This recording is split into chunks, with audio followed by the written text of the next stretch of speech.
Capítulo 4. Da teoria das manifestações físicas. Item movimentos e suspensões. Item ruídos. Item aumento e diminuição de peso dos corpos. 72. Demonstrada, pelo raciocínio e pelos fatos, a existência dos espíritos, assim como a possibilidade que tem de atuar sobre a matéria, trata-se agora de saber como se efetua essa ação e como procedem eles para fazer que se movam as mesas e outros corpos inertes. Uma ideia se apresenta muito naturalmente, nós a tivemos. Dando-nos outra explicação muito diversa, pela qual longe estávamos de esperar, os espíritos a combateram, constituindo isto uma prova de que a teoria deles não era efeito da nossa opinião. Ora, essa primeira ideia todos a podiam ter, como nós, quanto à teoria dos espíritos, não cremos que jamais haja acudido à mente de quem quer que seja. Sem dificuldade se reconhecerá quanto é superior à que esposávamos, se bem que menos simples, porque dá solução a inúmeros outros fatos que, com a nossa, não encontravam explicação satisfatória. 73. Desde que se tornaram conhecidas a natureza dos espíritos, sua forma humana, as propriedades semimateriais do perispírito, a ação mecânica que este pode exercer sobre a matéria, desde que, em casos de aparição, se viram mãos fluídicas e mesmo tangíveis tomar dos objetos e transportá-los, julgou-se, como era natural, que o espírito se servia muito simplesmente de suas próprias mãos para fazer que a mesa girasse e que a força de braço é que ela se erguia no espaço. Mas, então, sendo assim, que necessidade havia de médium? Não pode o espírito atuar só por si? Porque, é evidente que o médium, que as mais das vezes põe as mãos sobre a mesa em sentido contrário ao do seu movimento, ou que mesmo não coloca ali as mãos, não pode secundar o espírito por meio de uma ação muscular qualquer. Deixemos, porém, que primeiro falem os espíritos a quem interrogamos sobre esta questão. 74. As respostas seguintes nos foram dadas pelo Espírito São Luís. Muitos outros, depois, as confirmaram. 1. Será o fluido universal uma emanação da divindade? Não. 2. Será uma criação da divindade? Tudo é criado, exceto Deus. 3. O fluido universal será ao mesmo tempo o elemento universal? Sim, é o princípio elementar de todas as coisas. 4. Alguma relação tem ele com o fluido elétrico, cujos efeitos conhecemos? É o seu elemento. 5. Em que estado o fluido universal se nos apresenta na sua maior simplicidade? Para o encontrarmos na sua simplicidade absoluta, precisamos ascender aos espíritos puros. No vosso mundo, ele sempre se acha mais ou menos modificado, para formar a matéria compacta que vos cerca. Entretanto, podeis dizer que o estado em que se encontra mais próximo daquela simplicidade é o do fluido a que chamais fluido magnético animal. 6. Já disseram que o fluido universal é a fonte de vida. Será ao mesmo tempo a fonte da inteligência? Não, esse fluido apenas anima a matéria. 7. Pois que é desse fluido que se compõe o perispírito, parece que neste ele se acha num como estado de condensação, que o aproxima até certo ponto, da matéria propriamente dita? Até certo ponto, como dizes, porquanto não tem todas as propriedades da matéria. É mais ou menos condensado, conforme os mundos. 8. Como pode um espírito produzir o movimento de um corpo sólido? Combinando uma parte do fluido universal com o fluido, próprio àquele efeito, que o médium emite. 9. Será com os seus próprios membros, de certo modo solidificados, que os espíritos levantam a mesa? Esta resposta ainda não te levará até onde desejas. Quando, sob as vossas mãos, uma mesa se move, o espírito aure no fluido universal o que é necessário para lhe dar uma vida factícia. Assim preparada a mesa, o espírito atrai e move sob a influência do fluido que de si mesmo desprende, por efeito da sua vontade. Quando quer pôr em movimento uma massa por demais pesada para suas forças, chama em seu auxílio outros espíritos, cujas condições sejam idênticas às suas. Em virtude da sua natureza etérea, o espírito, propriamente dito, não pode atuar sobre a matéria grosseira, sem intermediário, isto é, sem o elemento que o liga à matéria. Esse elemento, que constitui o que chamais perispírito, vos faculta a chave de todos os fenômenos espíritas de ordem material. Julgo ter me explicado muito claramente, para ser compreendido. Nota: chamamos a atenção para a seguinte frase, primeira da resposta acima. Esta resposta ainda te não levará até onde desejas. O espírito compreenderá perfeitamente que todas as questões precedentes só haviam sido formuladas para chegarmos a esta última e alude ao nosso pensamento que, com efeito, esperava por outra resposta muito diversa, isto é, pela confirmação da ideia que tínhamos sobre a maneira por que o espírito obtém o movimento da mesa. 10. Os espíritos que aquele que deseja mover um objeto chama em seu auxílio são-lhe inferiores? Estão-lhe sob as ordens? São-lhe iguais, quase sempre. Muitas vezes acodem espontaneamente. 11. São aptos, todos os espíritos, a produzir fenômenos deste gênero? Os que produzem efeitos desta espécie são sempre espíritos inferiores, que ainda se não desprenderam inteiramente de toda a influência material. 12. Compreendemos que os espíritos superiores não se ocupam com coisas que estão muito abaixo deles. Mas perguntamos se, uma vez que estão mais desmaterializados, teriam o poder de fazê-lo, dado que o quisessem? Os espíritos superiores têm a força moral, como os outros têm a força física. Quando precisam desta força, servem-se dos que a possuem. Já não se vos disse que eles se servem dos espíritos inferiores, como vós vos servis dos carregadores. Nota: já foi explicado que a densidade do perispírito, se assim se pode dizer, varia de acordo com o estado dos mundos. Parece que também varia em um mesmo mundo de indivíduo para indivíduo. Nos espíritos moralmente adiantado, é mais sutil e se aproxima da dos espíritos elevados. Nos espíritos inferiores, ao contrário, aproxima-se da matéria e é o que faz que os espíritos de baixa condição conservem por muito tempo as ilusões da vida terrestre. Esses pensam e obram como se ainda fossem vivos, experimentam os mesmos desejos e quase que se poderia dizer a mesma sensualidade. Esta grosseria do perispírito, dando-lhe mais afinidade com a matéria, torna os espíritos inferiores mais aptos às manifestações físicas. Pela mesma razão é que um homem de sociedade, habituado aos trabalhos da inteligência, franzino e delicado de corpo, não pode suspender fardos pesados, como faz um carregador. Nele a matéria é de certa maneira menos compacta, menos resistentes os órgãos, há menos fluido nervoso.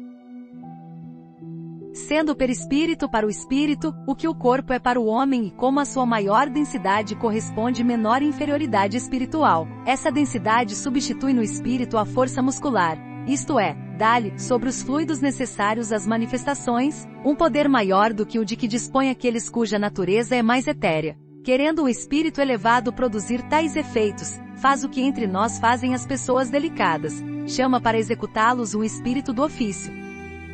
13. Se compreendemos bem o que disseste, o princípio vital reside no fluido universal. O espírito tira deste fluido o envoltório semimaterial que constitui o seu perispírito e é ainda por meio deste fluido que ele atua sobre a matéria inerte. É assim? Quer dizer, ele empresta à matéria uma espécie de vida factícia, a matéria se anima da vida animal. A mesa, que se move debaixo das vossas mãos, vive como animal, obedece por si mesmo ao ser inteligente. Não é este quem a impele, como faz o homem com um fardo. Quando ela se eleva, não é o espírito quem a levanta, com o esforço do seu braço, é a própria mesa que, animada, obedece à impulsão que lhe dá o espírito. 14. Que papel desempenha o médium nesse fenômeno? Já eu disse que o fluido próprio do médium se combina com o fluido universal que o espírito acumula. É necessária a união desses dois fluidos, isto é, do fluido animalizado e do fluido universal para dar vida à mesa. Mas, nota bem que essa vida é apenas momentânea, que se extingue com a ação e, às vezes, antes que esta termine, logo que a quantidade de fluido deixa de ser bastante para animar. 15. Pode o espírito atuar sem o concurso de um médium? Pode atuar à revelia do médium. Quer isto dizer que muitas pessoas, sem que o suspeitem, servem de auxiliares aos espíritos. Delas aurem os espíritos, como de uma fonte, o fluido animalizado de que necessitem. Assim é que o concurso de um médium, tal como o entendeis, nem sempre é preciso, o que se verifica principalmente nos fenômenos espontâneos. 16. Animada, a tua mesa com inteligência? Pensa. Pensa tanto quanto a bengala com que fazes um sinal inteligente.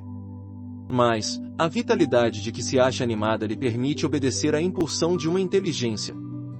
Fica, pois, sabendo que a mesa que se move não se torna espírito e que não tem, em si mesma, capacidade de pensar, nem de querer. Nota. Muito a miúde na linguagem usual, servimos-nos de uma expressão análoga. Disse de uma roda que gira velozmente, que está animada de um movimento rápido. 17. Qual a causa preponderante na produção desse fenômeno, o espírito ou o fluido? O espírito é a causa, o fluido o instrumento, ambos são necessários. 18. Que papel, nesse caso, desempenha a vontade do médium? O de atrair os espíritos e secundá-los no impulso que dão ao fluido. É sempre indispensável a ação da vontade? Aumenta a força, mas nem sempre é necessária, pois que o movimento pode produzir-se contra essa vontade, ou a seu mau grado, e isso prova haver uma causa independente do médium. Nota. Nem sempre o contato das mãos é necessário para que um objeto se mova. As mais das vezes esse contato só se faz preciso para dar o primeiro impulso, porém desde que o objeto está animado, pode obedecer à vontade do espírito. Sem contato material depende isto ou da potencialidade do médium ou da natureza do espírito. Nem sempre mesmo é indispensável um primeiro contato, do que são provas os movimentos e deslocamentos espontâneos, que ninguém cogitou de provocar. 19.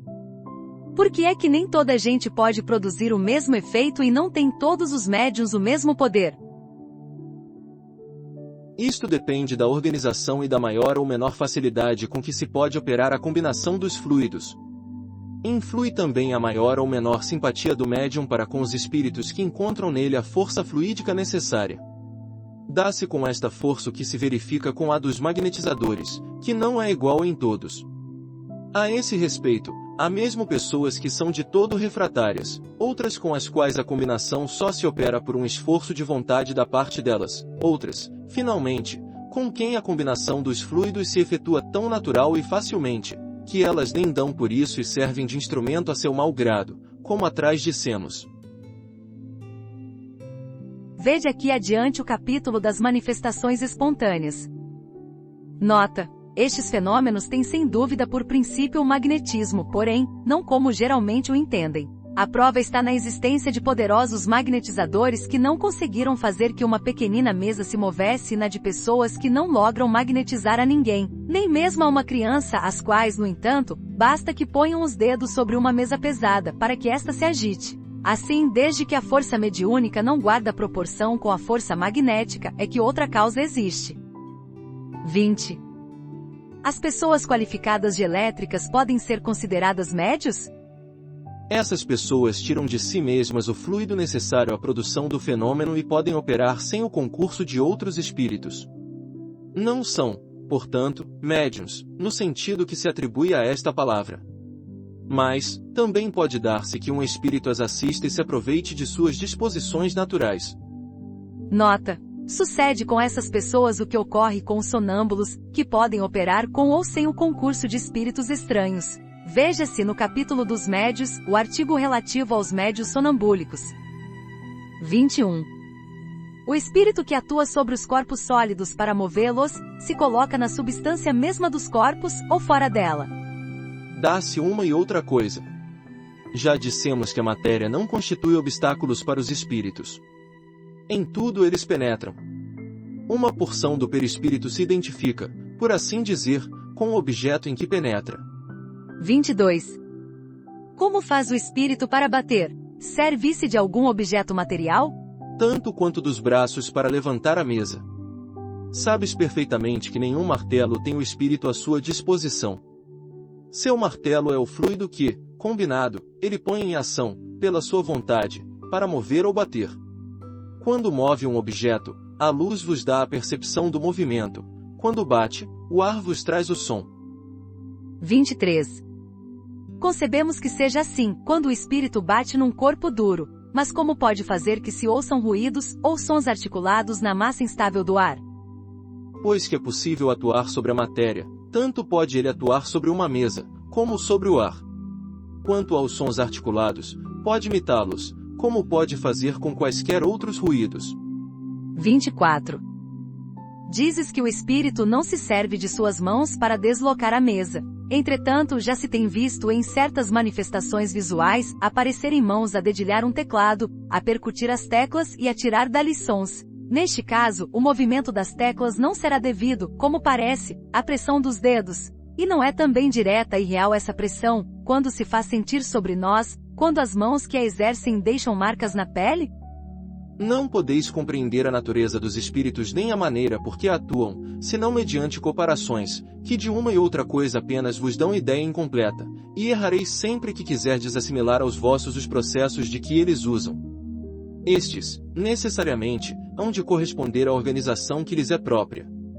Já te não disse eu que o fluido do perispírito penetra a matéria e com ela se identifica, que a anima de uma vida factícia. Pois bem, quando o espírito põe os dedos sobre as teclas, realmente os põe e de fato as movimenta. Porém, não é por meio da força muscular que exerce a pressão.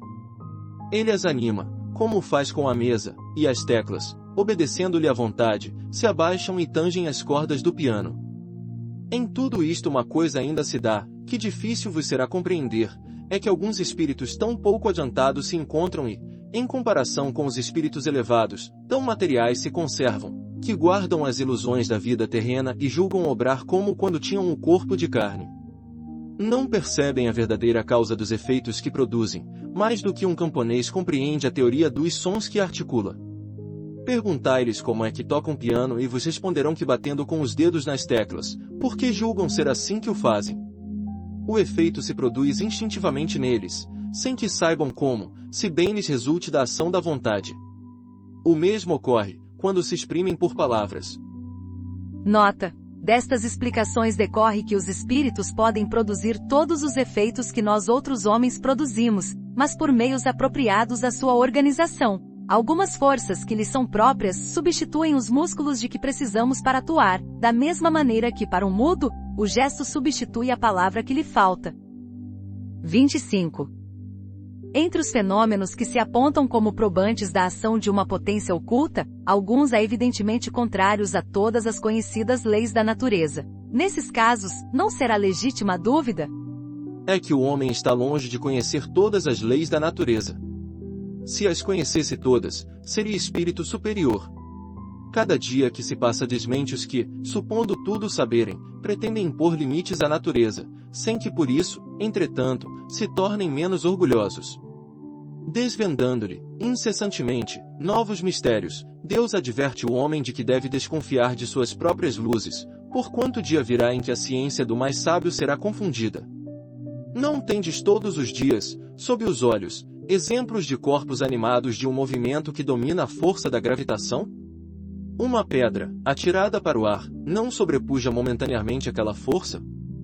Pobres homens, que vos considerais muito sábios e cuja tola vaidade a todos os momentos está sendo desbancada, ficais sabendo que ainda sois muito pequeninos. 75. Estas explicações são claras, categóricas e isentas de ambiguidade. Delas ressalta, como ponto capital, que o fluido universal, onde se contém o princípio da vida, é o agente principal das manifestações, agente que recebe impulsão do espírito, seja encarnado, seja errante. Condensado, esse fluido constitui o perispírito, ou invólucro semimaterial do espírito. Encarnado este, o perispírito se acha unido à matéria do corpo. Estando o espírito na erraticidade, ele se encontra livre. Quando o espírito está encarnado, a substância do perispírito se acha mais ou menos ligada, mais ou menos aderente, se assim nos podemos exprimir. Em algumas pessoas se verifica, por efeito de suas organizações, uma espécie de emanação desse fluido e é isso, propriamente falando, o que constitui o médium de influências físicas. A emissão do fluido animalizado pode ser mais ou menos abundante, como mais ou menos fácil a sua combinação, donde os médiuns mais ou menos poderosos. Essa emissão, porém, não é permanente, o que explica a intermitência do poder mediúnico.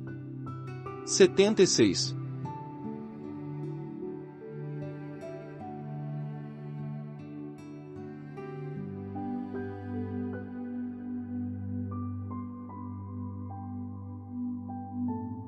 Façamos uma comparação. Quando se tem vontade de atuar materialmente sobre um ponto colocado à distância, quem quer é o pensamento, mas o pensamento por si só não irá percutir o ponto, é-lhe preciso um intermediário, posto sob a sua direção, uma vara, um projetil, uma corrente de ar, etc. Notai também que o pensamento não atua diretamente sobre a vara, porquanto, se esta não for tocada, não se moverá. O pensamento, que não é senão o espírito encarnado, está unido ao corpo pelo perispírito e não pode atuar sobre o corpo sem o perispírito, como não o pode sobre a vara sem o corpo. Atua sobre o perispírito, por ser esta substância com que tem mais afinidade, o perispírito atua sobre os músculos tomam a vara e a vara bate no ponto visado.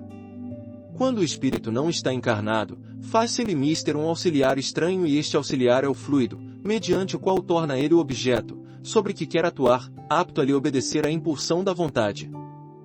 77. Assim, quando um objeto é posto em movimento, levantado ou atirado para o ar, não é que o espírito tome, empurre e suspenda, como faríamos com a mão. O espírito satura, por assim dizer, do seu fluido, combinado com o do médium, e o objeto, momentaneamente vivificado desta maneira, obra como faria um ser vivo, com a diferença apenas de que, não tendo vontade própria, segue o impulso que lhe dá a vontade do espírito.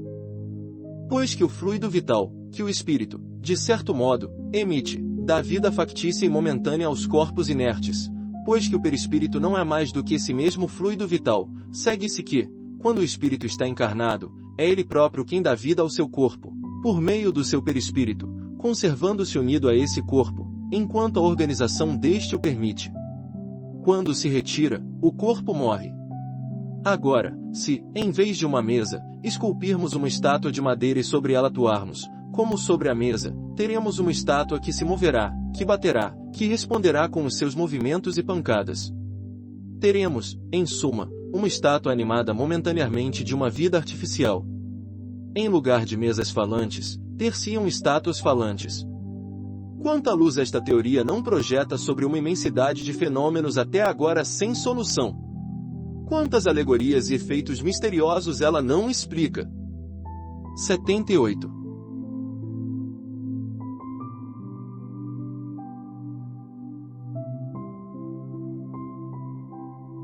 Os incrédulos ainda objetam que o fenômeno da suspensão das mesas, sem ponto de apoio, é impossível, por ser contrário à lei de gravitação.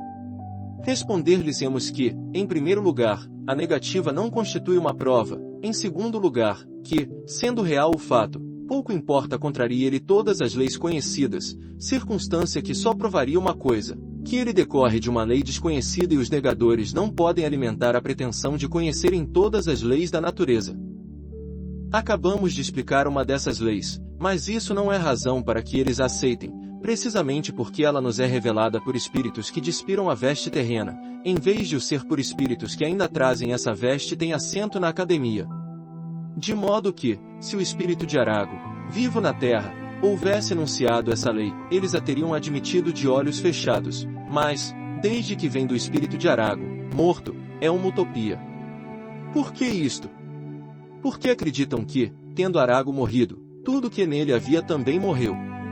Não temos a presunção de os dissuadir, entretanto, como tal objeção pode causar embaraço a algumas pessoas, tentaremos dar-lhes resposta, colocando-nos no ponto de vista em que eles se colocam, isto é, abstraindo, por instante, da teoria da animação factícia. 79. Quando se produz o vácuo na campânula da máquina pneumática, essa campânula adere com força tal ao seu suporte, que impossível se torna suspendê-la, devido ao peso da coluna de ar que sobre ela faz pressão. Deixe-se entrar o ar e a campânula pode ser levantada com a maior facilidade, porque o ar que lhe fica por baixo contrabalança o ar que, pela parte exterior, a comprime. Contudo, se ninguém lhe tocar, ela permanecerá assente no suporte, por efeito da lei de gravidade. Agora, comprima-se-lhe o ar no interior, dê-se-lhe densidade maior que a do que está por fora, e a campânula se erguerá, apesar da gravidade. Se a corrente de ar for violenta e rápida, a mesma campânula se manterá suspensa no espaço, sem nenhum ponto visível de apoio, à guisa desses bonecos que se fazem rodopiar em cima de um repuxo d'água. Por que então o fluido universal, que é o elemento de toda a natureza, acumulado em torno da mesa, não poderia ter a propriedade de lhe diminuir ou aumentar o peso específico relativo, como faz o ar com a campânula da máquina pneumática, como faz o gás hidrogênio com os balões, sem que para isso seja necessária a derrogação da lei de gravidade? Conheceis, porventura, todas as propriedades e todo o poder desse fluido? Não. Pois, então, não negueis a realidade de um fato, apenas por não o poderdes explicar. 80. Voltemos à teoria do movimento da mesa. Se, pelo meio indicado, o espírito pode suspender uma mesa, também pode suspender qualquer outra coisa, uma poltrona, por exemplo. Se pode levantar uma poltrona, também pode, tendo força suficiente, levantá-la com uma pessoa sentada nela. Aí está a explicação do fenômeno que o Sr. Home produziu inúmeras vezes consigo mesmo e com outras pessoas. Repetiu durante uma viagem a Londres, para provar que os espectadores não eram joguetes de uma ilusão de ótica, fez no forro, enquanto suspenso, uma marca-lápis e que muitas pessoas lhe passassem por baixo. Sabe-se que o Sr. Home é um poderoso médium de efeitos físicos. Naquele caso, era ao mesmo tempo a causa eficiente e o objeto. 81. Falamos, há pouco, do possível aumento de peso. Efetivamente, esse é um fenômeno que às vezes se produz e que nada apresenta de mais anormal do que a prodigiosa resistência da campânula, sob a pressão da coluna atmosférica.